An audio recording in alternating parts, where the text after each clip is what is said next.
Welcome to ലബീസ് kitchen. ഇന്ന് നമ്മൾ ചെയ്യാൻ പോകുന്നത് ഓവണും പഫ് പേസ്ട്രിയൊന്നും ഇല്ലാതെ വീട്ടിലുള്ള സാധനങ്ങൾ വെച്ച് ചെയ്യാൻ പറ്റിയ ഒരു നല്ല മുട്ട പഫ്സാണ്. അപ്പോൾ അതിനായിട്ട് ആദ്യം ഞാനൊരു പാൻ വെച്ചിട്ടുണ്ട്. അതിലേക്ക് കുറച്ച് ഓയിൽ ഒഴിക്കണം. ഇനി ഈ ഓയിലിലേക്ക് 3 ടേബിൾ സ്പൂൺ ഇഞ്ചിയും വെളുത്തുള്ളിയും കൂടി ചതച്ചതാണിത്. അതിലേക്ക് ചേർക്കണം. അപ്പോൾ ഇഞ്ചിയും വെളുത്തുള്ളിയും നന്നായിട്ട് ചൂടായി വരണം. നന്നായിട്ടൊന്ന് ചൂടായി നമ്മുടെ എണ്ണയിൽ കിടന്നൊന്ന് മയങ്ങി കിട്ടണം. ഇപ്പം ഞാൻ നോർമൽ ഫ്ലെയിമിലാണ് വെച്ചിരിക്കുന്നത്. അപ്പോൾ ആദ്യമേ നമ്മൾ ഹൈ ഫ്ലെയിമിലൊന്നും വെക്കേണ്ട ആവശ്യമില്ല. നോർമൽ ഫ്ലെയിമിൽ വെച്ച് കഴിഞ്ഞാൽ നന്നായിട്ടൊന്ന് ചൂടാവണം. ഒന്ന് ചൂടാകുമ്പോൾ ഇതിലേക്ക് 3 പച്ചമുളക് ചെറുതായിട്ട് കട്ട് ചെയ്തതും കൂടെ അങ്ങ് ഇട്ട് കൊടുക്കണം. അപ്പം പച്ചമുളകും ഒന്ന് ചൂടായിട്ടുണ്ട്. പച്ചമുളക് ചൂടായി കഴിയുമ്പോൾ നമുക്ക് സവാള ഇട്ട് കൊടുക്കാം. ഇപ്പം ഞാൻ ഇതിലേക്ക് ഇട്ടത് ഒരു 6 സവാളയുണ്ട്. 6 സവാള എന്ന് പറയുമ്പോൾ വളരെ കനം കുറച്ച് കട്ട് ചെയ്തെടുത്തതാണ്. നമ്മൾ പഫ്സിന് വേണ്ടിയിട്ടോ അല്ലെങ്കിൽ മുട്ടക്കറിക്ക് വേണ്ടിയിട്ടോ എങ്ങനെയാണെങ്കിലും സവാള അരിയുമ്പോൾ വളരെ കട്ടിയായിട്ട് കട്ട് ചെയ്തെടുക്കുകയാണെങ്കിൽ നല്ല ടേസ്റ്റിൽ കിട്ടും. അതുപോലെ ഇതിലേക്ക് ഞാൻ ആവശ്യത്തിനുള്ള ഉപ്പും കൂടി ഇട്ട് കൊടുത്തിട്ടുണ്ട്. അപ്പോൾ സവാള നന്നായിട്ട് ഉപ്പിലൊന്ന് മിക്സ് ചെയ്തെടുക്കണം. സവാള നന്നായിട്ട് വഴന്നു വരണം. ഇപ്പം സവാള നന്നായിട്ട് വഴന്ന് വന്നിട്ടുണ്ട്. നല്ല സോഫ്റ്റായി കിട്ടിയിട്ടുണ്ട്. നമ്മൾ കട്ടി കുറച്ചാണ് അരിഞ്ഞെടുക്കുന്നതെങ്കിൽ നന്നായിട്ട് വഴന്ന് കിട്ടും ഇത്. ഇതിലേക്ക് ഞാനിപ്പോൾ 1 ടീസ്പൂൺ കുരുമുളക് പൊടി ഇട്ടിട്ടുണ്ട്. പിന്നെ വേണ്ടത് മുളക് പൊടിയാണ്. ഞാൻ 2 ടീസ്പൂൺ മുളക് പൊടിയാണ് ഇടുന്നത്. നിങ്ങളുടെ എരിവിനനുസരിച്ച് വേണമെങ്കിൽ കൂട്ടുകയും കുറയ്ക്കുകയൊക്കെ ചെയ്യാം. പിന്നെ ഒരു ടീസ്പൂൺ മഞ്ഞൾപ്പൊടി. ഇനി വേണ്ടത് 1 ടീസ്പൂൺ മല്ലിപ്പൊടി. പിന്നെ ഒരു ടീസ്പൂൺ ഗരം മസാല പൊടിയും കൂടി ഇട്ട് കൊടുക്കണം.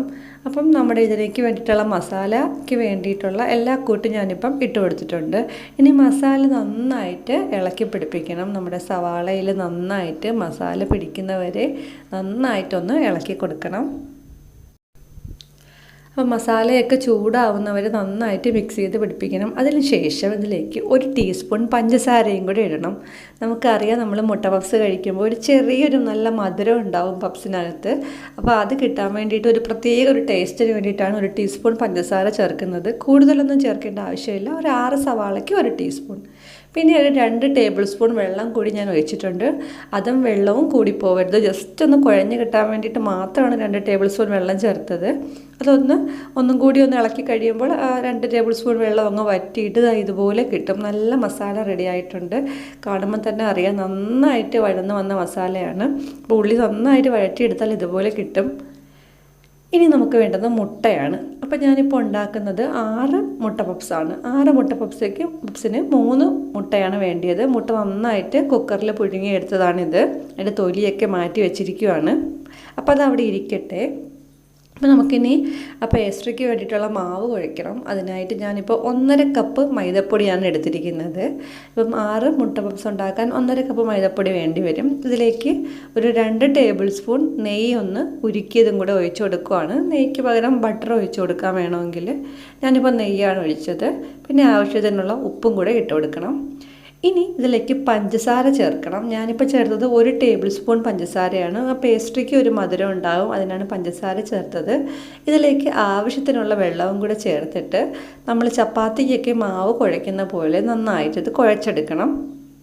അപ്പം നമ്മൾ ചപ്പാത്തിക്ക് കുഴച്ചെടുക്കുന്ന അതേപോലെ തന്നെയാണ് വെള്ളമൊക്കെ ചേർത്തിട്ടുള്ളത്. അതുപോലെ നന്നായിട്ട് കുഴച്ചെടുക്കണം. നന്നായിട്ട് ആ നെയ്യൊക്കെ മിക്സായി കിട്ടണം. ഇപ്പോൾ നമ്മുടെ പഫ്സിന് വേണ്ടിയിട്ടുള്ള ആ മാവ് റെഡി ആയിട്ടുണ്ട്. നന്നായിട്ട് വന്നിട്ടുണ്ട്. അപ്പം അത്യാവശ്യം ഭയങ്കര സോഫ്റ്റ് ആവാതെയും ഭയങ്കര ഹാർഡാവാതെയും നന്നായിട്ട് കിട്ടിയിട്ടുണ്ട് ഇത്. ഇനി ഇതൊന്ന് പരത്തിയെടുക്കാം. നമ്മൾ പരത്തിയെടുക്കുന്നത് എല്ലാം കൂടി ഒരുമിച്ചാണ്. നമ്മൾ ബോൾസ് ഒന്നും ആക്കുന്നില്ല. എല്ലാം കൂടി ഒരുമിച്ചൊന്ന് പരത്തുവാണ്. എത്രയും നമ്മൾ 1.5 കപ്പ് മാവ് കുഴച്ചത് ഫുള്ളായിട്ട് ഒറ്റ ഇതാക്കിയിട്ടാണ് ഞാൻ പരത്തുന്നത്. അപ്പോൾ പൊടി ഇട്ടിട്ട് തിരിച്ച് മറിച്ച് ഇട്ട് നന്നായിട്ട് പരത്തിയെടുക്കണം. എത്രയും വലുതാക്കാൻ പറ്റുമോ അത്രയും വലുതാക്കിക്കോ. നമ്മൾ വീണ്ടും ഇനി അത് കട്ട് ചെയ്ത് ചെയ്യുന്നുണ്ട്. അപ്പോൾ അതുകൊണ്ട് എത്രയും വലുതാക്കാൻ പറ്റുന്നോ അതുപോലെ തന്നെ പരത്തിയതിന് ശേഷം അതിൻ്റെ പുറത്തേക്ക് ഓയിലൊന്ന് ബ്രഷ് ചെയ്ത് കൊടുക്കണം.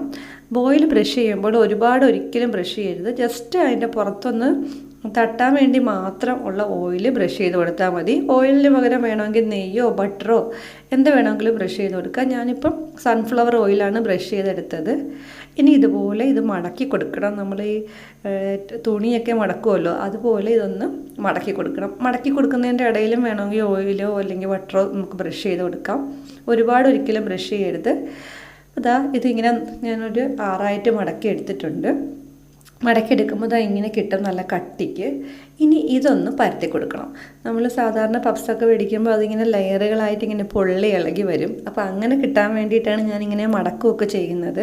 വളരെ ഈസി ആയിട്ട് നമുക്കങ്ങനെ ചെയ്യാമെന്നുള്ളതേ ഉള്ളൂ. അപ്പോൾ ഒന്നും കൂടി ഒന്ന് പരത്തിയതിന് ശേഷം നമുക്ക് എത്ര പീസാണോ വേണ്ടത് അതുപോലെ കട്ട് ചെയ്യുക. ഇപ്പോൾ എനിക്ക് വേണ്ടത് 6 പീസാണ്. 6 പപ്സാണ് ഞാൻ ഉണ്ടാക്കാൻ പോകുന്നത്. അപ്പോൾ അത് നമുക്ക് 6 കട്ട് ചെയ്തെടുക്കാം. അപ്പോൾ ഒരു കത്തി ഉപയോഗിച്ച് ഇതുപോലെ കട്ട് ചെയ്തെടുക്കുക എന്നുള്ളതേ ഉള്ളൂ. നന്നായിട്ട് അടി താത്ത് നന്നായിട്ട് കട്ട് ചെയ്തെടുക്കണം. അപ്പോൾ അതാ ഇതുപോലെ ഓരോ പീസായിട്ട് കിട്ടിയിട്ടുണ്ട്. നമ്മളിനി ഇതിൻ്റെ ഒരു പീസാണ് എടുക്കുന്നത്. ഒരു പീസിൻ്റെ കണ്ടോ ഇത്രയും കട്ടി ഉണ്ടാവും. അപ്പോൾ നല്ല തിക്നെസ്സോടെ തന്നെ ഉണ്ടാവണം. അല്ലെന്നുണ്ടെങ്കിൽ നമ്മളിതിനകത്ത് ഫില്ലിങ് വെക്കുമ്പോൾ ഇത് പൊട്ടിപ്പോകാൻ ചാൻസ് ഉണ്ട്. അപ്പോൾ ഇതിൽ നിന്ന് ഒരു പീസ് എടുത്തതാ ഇതുപോലെ നമ്മുടെ ചതുരാകൃതിയിൽ പരത്തിയെടുക്കണം. അപ്പോൾ നമ്മളിനി ഇതിനകത്താണ് ഫില്ലിങ് വയ്ക്കാൻ പോകുന്നത്. അപ്പോൾ ഇതിൽ 6 പീസ് അതാണിത്. അപ്പോൾ ഇത് നന്നായിട്ട് ഇതുപോലെ പരത്തിയെടുക്കണം. തിരിച്ച് മറിച്ച് വിട്ടിട്ട് നന്നായിട്ട് പരത്തിയെടുക്കാം. അതുപോലെ ഭയങ്കര കട്ടി കുറച്ച് പരത്തേണ്ട ആവശ്യമില്ല. കുറച്ച് കട്ടി വേണം ഇതിന്, എങ്കിലേ നന്നായിട്ട് ഇരിക്കുള്ളൂ. ഇതുപോലെ ഇപ്പോൾ ഇത്രയും മതിയാവും. ഇനി നമുക്കിതിനകത്തേക്ക് ഫില്ലിങ് വെക്കണം. അപ്പോൾ നമ്മൾ നേരത്തെ ഉണ്ടാക്കി വെച്ച മസാലയിൽ നിന്ന് കുറച്ച് ഇതിലേക്ക് വെച്ച് കൊടുത്തിട്ടുണ്ട്. ആ മിഡിൽ ഭാഗത്തായിട്ട് കുറച്ച് വെച്ച് കൊടുത്താൽ മതി. അതുപോലെ മുട്ട പകുതിയായിട്ട് കട്ട് ചെയ്തതിൽ ഒരു പീസും ഇതിലേക്ക് വെച്ചിട്ടുണ്ട്. ഇനി ഇതാ ഈ സൈഡിൽ നിന്ന് അങ്ങോട്ടും ഇങ്ങോട്ടും ഇതാ ഇതുപോലെ മടക്കിയിട്ട് കൈ കൊണ്ടൊന്ന് പ്രസ് ചെയ്ത് കൊടുക്കണം. ഇതൊന്ന് ഒട്ടിക്കാൻ വേണ്ടിയിട്ടാണ് നമ്മൾ പ്രസ് ചെയ്യുന്നത്. ഇതിന് പകരമായിട്ട് മൈദയും കുറച്ച് വെള്ളവും കൂടെ കുഴച്ചിട്ട് സാധാരണ നമ്മൾ ഒട്ടിക്കാൻ വേണ്ടി മൈദ കുഴച്ച് ഉപയോഗിക്കുമല്ലോ, അങ്ങനെ കുഴച്ചതിന് ശേഷം ഒട്ടിച്ചാലും മതി. അതാകുമ്പോൾ നന്നായിട്ട് ഒട്ടിയിരിക്കുകയും ചെയ്യും. അപ്പം അല്ലെങ്കിൽ കൈ കൊണ്ട് ഒട്ടിച്ചു കൊടുക്കണം. കൈ കൊണ്ട് ഒട്ടിച്ചു കൊടുക്കുമ്പോൾ ചിലപ്പോൾ നന്നായിട്ട് ഒട്ടിച്ചില്ലെങ്കിൽ ഇത് സൈഡിൽ നിന്ന് പൊട്ടിപ്പോകാൻ ചാൻസ് ഉണ്ട്. അപ്പോൾ അതുകൊണ്ടാണ് ഞാൻ പറഞ്ഞത് മൈദപ്പൊടി കുറച്ച് വെള്ളം നനച്ചിട്ട് സൈഡുകളിൽ ഒട്ടിച്ചാലും മതി. അതുപോലെ ഈ 4 സൈഡും നമ്മൾ കൈകൊണ്ട് നന്നായിട്ടൊന്ന് പ്രസ് ചെയ്തിട്ടൊന്ന് ചെറുതായിട്ടൊന്ന് ചുരുട്ടി കൊടുക്കണം. അപ്പം പപ്സ് കാണാനും ഭംഗിയുണ്ടാവും. ഈ സൈഡുകളിൽ നിന്ന് പൊട്ടി പോകത്തുമില്ല. അപ്പോൾ ഞാൻ ഈ കൈകൾ കൊണ്ട് ഈ സൈഡുകൾ ഇങ്ങനെ ഒന്ന് ഒട്ടിച്ച് കൊടുക്കുവാണ്. ഇങ്ങനെ സൈഡുകളിലും ഇങ്ങനെ ഇരിക്കുന്നത് ചില പപ്സുകളിലൊക്കെ ഉണ്ടാവും നല്ല നീളത്തിനിരിക്കുന്നത്. അതുപോലെ നല്ല ഷേപ്പിൽ കിട്ടിയിട്ടുണ്ട്. ഇനി നമുക്കിത് ഫ്രൈ ചെയ്തെടുക്കണം. ഞാനിപ്പം എല്ലാ പപ്സും ഇതുപോലെ എടുത്ത് വെച്ചിട്ടുണ്ട്.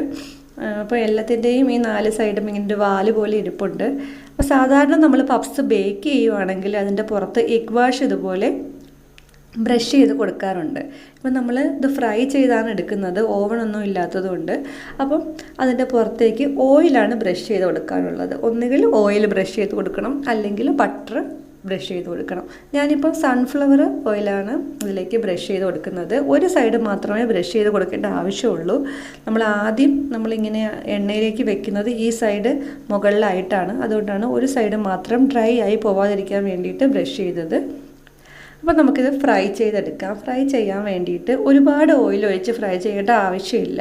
നമ്മുടെ പപ്സ് ഒന്ന് പകുതി മാത്രം അത്യാവശ്യം ഒന്ന് മുങ്ങി നിൽക്കുന്ന രീതിയിലുള്ള ഓയിൽ ഒഴിച്ച് കൊടുത്താൽ മതി. ഞാനിപ്പോൾ സൺഫ്ലവർ ഓയിലാണ് ഒഴിച്ച് കൊടുത്തിരിക്കുന്നത്.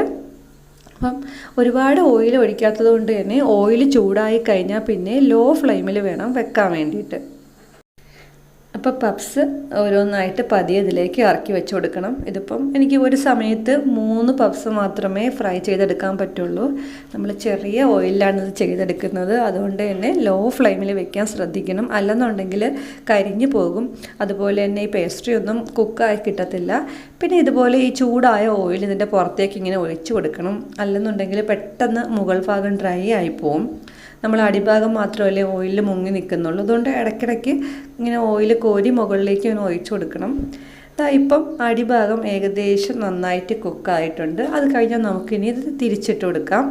ഇടയ്ക്കിടയ്ക്ക് ഒന്ന് തിരിച്ച് മറിച്ച് വിട്ട് കൊടുക്കുന്നത് നന്നായിരിക്കും. ഇനി ഏകദേശം 2 സൈഡും ഒരുപോലെ കുക്കായി കിട്ടിയാൽ പിന്നെ ഇടയ്ക്കിടയ്ക്കൊന്ന് തിരിച്ച് മറിച്ച് വിട്ട് കൊടുക്കാം.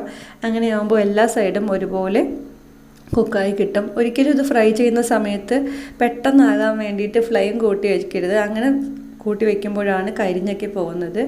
നമ്മൾ ചെറിയ തീയിലിട്ട് കുറച്ച് സമാധാനത്തോടെ ചെയ്യുവാണെങ്കിൽ നന്നായിട്ട് തന്നെ ഇത് കിട്ടും. നമ്മുടെ മുട്ട പപ്സ് ഇപ്പോൾ റെഡി ആയിട്ടുണ്ട്. നല്ല ടേസ്റ്റുള്ള മസാലയാണ് അകത്ത് വെച്ചിരിക്കുന്നത്. ബേക്കറിയിൽ നിന്നും വാങ്ങുന്നതിനേക്കാളും ടേസ്റ്റാണ്. അപ്പോൾ എല്ലാവരും ട്രൈ ചെയ്ത് നോക്കണം. ഇഷ്ടപ്പെട്ടെങ്കിൽ സബ്സ്ക്രൈബ് ചെയ്യണം. താങ്ക്